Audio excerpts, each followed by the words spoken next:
नमस्कार मैत्रिणींनो, सिंपल मेजवानी मराठीमध्ये आज आपण संत गजानन महाराज प्रकट दिन विशेष नैवेद्य थाळी करणार आहोत। यामध्ये मस्त झणझणीत आणि चटकदार असं गाठीचं पिठलं, मऊ लुसलुशीत ज्वारीच्या भाकरी व चटकदार झणझणीत असा मिरचीचा ठेचा करणार आहोत। त्यासाठी रेसिपी पूर्ण बघा, आवडल्यास लाईक आणि शेअर नक्की करा। चला तर मग रेसिपीला सुरुवात करूया। सर्वात आधी आपण ज्वारीची भाकरी करणार आहोत। त्यासाठी इथे छान बारीकसर असं ज्वारीचं पीठ घेतलं आहे। विदर्भामध्ये ज्वारीचीच भाकरी जास्त करून खाल्ली जाते, त्यामुळे इथे मी ज्वारीचीच भाकरी करत आहे। आता पिठामध्ये व्यवस्थित असा गोल गड्डा करून घ्यायचा। त्यानंतर यामध्ये उकळतं पाणी घालायचं, जेणेकरून उकळतं पाणी घातल्यामुळे आपल्याला भाकरी करायला सोपी जाते, भाकरी करताना कडेने कुठेही चिरत नाही। तर बघा, आता उकळतं पाणी या पिठामध्ये व्यवस्थित असं मिक्स करून घेतलं। त्यानंतर हाताने व्यवस्थित असं पाणी या पिठामध्ये मिक्स करून घ्यायचं। जेवढं पीठ आपल्याला भाकरी करण्यासाठी घ्यायचं आहे ते एका साईडला घ्यायचं, बाकीचं पीठ अशा पद्धतीने छान दाबून असं ठेवून द्यायचं, जेणेकरून पीठ थंड होणार नाही। आता पीठ मळण्यासाठी इथे मी नॉर्मल टेम्परेचरचं पाणी घेतलं आहे। थोडं थोडं पाणी टाकून छान मऊसूत असं पीठ आपल्याला मळून घ्यायचं। भाकरी करताना कधीही पूर्ण भाकरीचं पीठ मळायचं नाही, एक एक भाकरी परत आपल्याला पीठ मळून घ्यायचं आहे। पूर्ण पीठ जर आधीच मळून ठेवलं तर त्याच्या भाकरी व्यवस्थित येणार नाहीत आणि त्या पिठाला पाणीसुद्धा सुटेल। त्यासाठी प्रत्येक भाकरी परत आपल्याला पीठ छान असं मळून घ्यायचं आहे। पीठ मळून मळून मस्त मऊ करायचं आहे, जेणेकरून भाकरी करताना कुठेही कडेने चिरत नाही, शिवाय चवीला सुद्धा खूप छान लागते। तर तुम्ही इथे बघू शकता, मी छान चुरून चुरून म्हणजे मळून मळून मऊसूत असं पीठ करून घेतलं। त्यानंतर हाताला पाणी लावून आता या पिठाचा गोळा करायचा।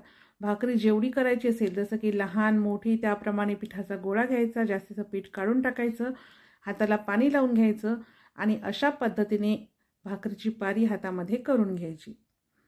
व्हिडिओमध्ये दिसत आहे त्या पद्धतीने सगळी प्रोसेस फॉलो करा। आता भाकरी थापण्यासाठी इथे मी प्लास्टिकचा पेपर घेतला आहे, जेणेकरून आपल्याला भाकरीला पीठ लावायचं काम पडणार नाही।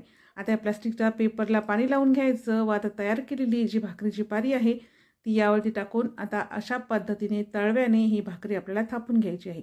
भाकरी थापताना तळव्याचाच वापर करायचा आहे। आता प्लास्टिकच्या पेपरवर भाकरी थापल्याने याला पीठ लावायचं गरज पडत नाही आणि भाकरी चवीला छान लागते।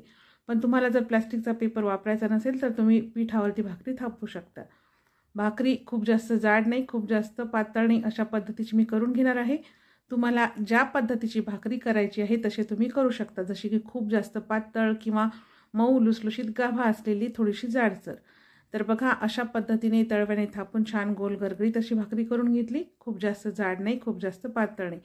प्लास्टिकच्या पेपरवर भाकरी केल्याने काढायला सुद्धा खूप सोपी जाते। भाकरीचा प्लास्टिकचा पेपर अलगद काढून दोन्ही हाताने भाकरी अशा पद्धतीने गरम लोखंडी तव्यावरती टाकायची आहे। भाकरी शेकण्यासाठी शक्यतो लोखंडीच तवा वापरायचा। बघा, आता आपण भाकरीला पीठ लावलेलं नाही आहे, त्यामुळे आपल्याला या भाकरीला पाणी लावण्याची गरज नाही। पण तुम्ही जर पीठ लावून भाकरी थापली असेल तर वरून थोडंसं पाणी टाका आणि सगळ्या भाकरीला व्यवस्थित लावून घ्या। भाकरी बघा, वरच्या बाजूने थोडीशी सुकायला लागली की उलटवून घ्यायची। भाकरी फक्त आपल्याला एक वेळेसच उलटवायची आहे, जास्त वेळ भाकरी उलटपलट करायची नाही। आता खालच्या बाजूने सुद्धा छान मीडियम गॅसवरती भाकरी इथे मी शेकून घेतली। बघा, आता आपली भाकरी दोन्ही साईडने छान शेकून झाली आहे। तर आता ही भाकरी पोपडा येण्यासाठी म्हणजे याला पापुद्रा येण्यासाठी मी गॅसवरती शेकणार आहे। तुम्हाला जर डायरेक्टली गॅसवरती भाकरी शेकायची नसेल तर तुम्ही तव्यावरती उलटी मारून ही भाकरी शेकू शकता। तर बघा, अशा पद्धतीने गॅसवरती खालच्या बाजूने भाकरी शेकून घ्यायची। खालच्या बाजूने फिरवत फिरवत सगळ्या बाजूने भाकरी शेकून झाली की भाकरी उलटी करायची व गॅसची फ्लेम एकदम हाय करायची। आणि तुम्ही इथे बघू शकता, मस्त पुरीसारखी टम्म अशी भाकरी फुगली आहे। बघू शकता भाकरीला किती छान असा पापुद्रा आला आहे, शिवाय मस्त मऊ लुसलुशीत अशी आपली ज्वारीची भाकरी इथे तयार आहे। आता तवा गरम आहे, तर याच तव्यावरती आपण ठेचा करण्यासाठी मिरच्या भाजून घेऊया। स्वच्छ धुतलेल्या एक मुठभर हिरवी मिरची, त्यावरती थोडंसं तेल टाकायचं आणि उलथाण्याने छान दाबून दाबून याला डाग पडेपर्यंत मिरची भाजून घ्यायची। मिरची छान अशी भाजून घेतली की ठेचा खाताना तिखट लागत नाही, शिवाय पचायला सुद्धा हलका जातो। तर मस्त डाग पडेपर्यंत मिरची भाजून घेतली, आता काढून घेऊया। आता हा ठेचा मी खलबत्त्यामध्ये करणार आहे, त्यासाठी भाजलेल्या मिरच्या खलबत्त्यामध्ये टाकायच्या। 7 ते 8 लसूण पाकळ्या, लसूण भरपूर वापरायचं आहे, जेणेकरून ठेच्याला खूप छान चव येते। अर्धा चमचा जिरे, 1 चमचा भरून मीठ घातलं आहे आणि भरपूर अशी कोथिंबीर। आणि त्या खलबत्त्यामध्ये ओबडधोबड जाडसर असा हा ठेचा ठेचून घ्यायचा। तर बघा, अशा पद्धतीने छान जाडसर असा ठेचा इथे मी करून घेतलेला आहे। यापेक्षा जास्त बारीक ठेचा करायचा नाही, नाहीतर मग तो चवीला छान लागणार नाही. आता आपला ठेचा तिखट लागू नये व छान चटपटीत लागावा त्यासाठी अर्धा लिंबाचा रस आपण यामध्ये पिळून टाकणार आहोत आणि लिंबाचा रस टाकल्यानंतर मिक्स करून घ्यायचं. विदर्भामध्ये याच पद्धतीचा ठेचा केला जातो. यामध्ये शेंगदाणे वगैरे काहीही टाकले जात नाहीत. तर मस्त झणझणीत असा ठेचा तयार आहे. आता पिठलं करण्यासाठी कढईमध्ये एक पळी तेल घालायचं आहे. तेल छान कडकडीत गरम झालं की अर्धा चमचा मोहरी छान अशी तडतडली की पाव चमचा जिरे घालायचं आहे. जिरे आणि मोहरी दोन्ही मस्त असे तडतडून घ्यायचे आहेत. त्यानंतर 7 ते 8 लसूण पाकळ्या बारीक कापून घेतल्या आहेत त्या घालूया आणि व्यवस्थित तळून घेऊया. लसूण अशा पद्धतीने कापून घातल्यामुळे पिठलं खाताना जेव्हा तो दाताखाली येतो ना तेव्हा खूप छान लागतो. आता लसूण तळून झाला आहे तर एक मोठा कांदा अशा पद्धतीने बारीक कापून घातला आहे. त्यानंतर 2 ते 3 हिरवी मिरचीसुद्धा इथे मी छान बारीक कापून घेतली आहे, तीसुद्धा घालून घेऊया. आणि आता हिरवी मिरची आणि कांदा छान याचा कच्चेपणा दूर होईपर्यंत परतून घ्यायचा.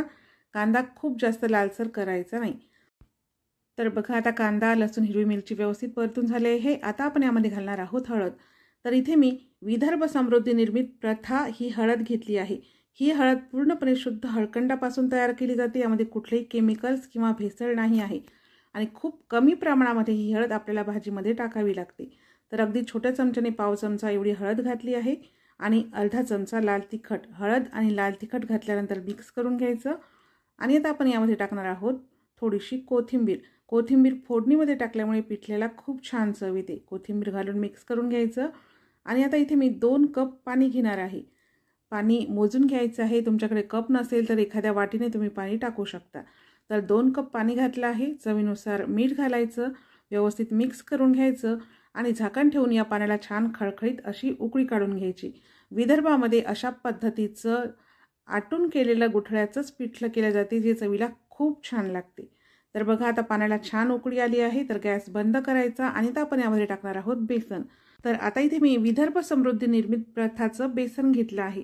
हे बेसन पूर्णपणे 100% चणा डाळीपासून बनवलं जाते. यामध्ये दुसरी कुठलीही भेसळ केली जात नाही. यापासून केलेलं पिठलं, लाडू, भजी, शेव, ढोकळा कुठलेही पदार्थ करा चवीला खूप अप्रतिम लागतात. तर बघा आता इथे मी अर्धा कप बेसन घेतलं आहे आणि बेसन मिक्स करण्यासाठी इथे मी फाट्याची तूर काठी घेतलेली आहे. विदर्भामध्ये या काठीनेच बेसन मिक्स केलं जाते. तुमच्याकडे जर अशी काठी नसेल तर तुम्ही रवीने किंवा चमच्याने बेसन मिक्स करू शकता. तर बघा आता थोडं थोडं बेसन आपल्याला यामध्ये टाकायचं आहे. एका हाताने बेसन टाकायचं आणि एका हाताने व्यवस्थित असं मिक्स करत राहायचं, जेणेकरून पिठल्यामध्ये जास्त गुठळ्या होणार नाहीत. तर थोडं थोडं करत पूर्ण अर्धा कप बेसन इथे मी टाकून घेतलं आहे. आता व्यवस्थित असं मिक्स करून घेऊया. 2 कप पाण्याला अर्धा कप एवढं बेसन वापरलेलं आहे. तुम्ही जर 2 वाट्या पाणी घेतलं असेल तर त्याला अर्धी वाटी बेसन तुम्हाला लागणार आहे. आता व्यवस्थित असं तुरकाठीने बेसन मिक्स करून घ्यायचं आणि यामध्ये ज्या गुठळ्या झाल्या आहेत त्या मोडून घ्यायच्या. आता तुरकाठीने जर गुठळ्या व्यवस्थित मोडत नसतील तर अशा पद्धतीने चमच्याने याच्या गुठळ्या मोडून घ्यायच्या आहेत. तर बघा चमच्याने बेसन व्यवस्थित असं मिक्स करून घेतलं आणि यामधल्या ज्या गुठळ्या आहेत त्या मोडून घेतल्या आणि आता अशा पद्धतीने सरसरीत असं हे पिठलं करून घेतलं. पिठलं करतानाच खूप जास्त घट्ट करायचं नाही, कारण ते शिजल्यानंतर खूप घट्ट होते आणि थंड झाल्यानंतर त्याहीपेक्षा घट्ट होते आणि मग पिठलं भाकरी खाताना ते घशामध्ये अडकू शकते. त्यामुळे सरसरीत असं पिठलं करून घ्यायचं. सगळ्यात शेवटी त्यामध्ये 1 चमचा कसुरी मेथी मी घालत आहे. कसुरी मेथीच्या ऐवजी तुम्ही ताजी मेथी असेल तर ती फोडणीमध्ये टाकू शकता. कसुरी मेथी घातल्यामुळे आपल्या पिठल्याला खूप छान अशी चव येते. आता कसुरी मेथी मिक्स करून घेतली. झाकण ठेवून एक 6 ते 7 मिनिटे मीडियम फ्लेमवर पिठलं छान असं शिजवून घ्यायचं. मीडियम फ्लेमवर एक 6 ते 7 मिनिटे पिठलं छान असं शिजून घेतलं. तुम्ही बघू शकता मस्त चटचट असं आपलं पिठलं शिजलेलं आहे. पिठलं असं छान शिजलं ना की चवीला सुद्धा खूप छान लागते आणि पचायला सुद्धा हलकं जाते.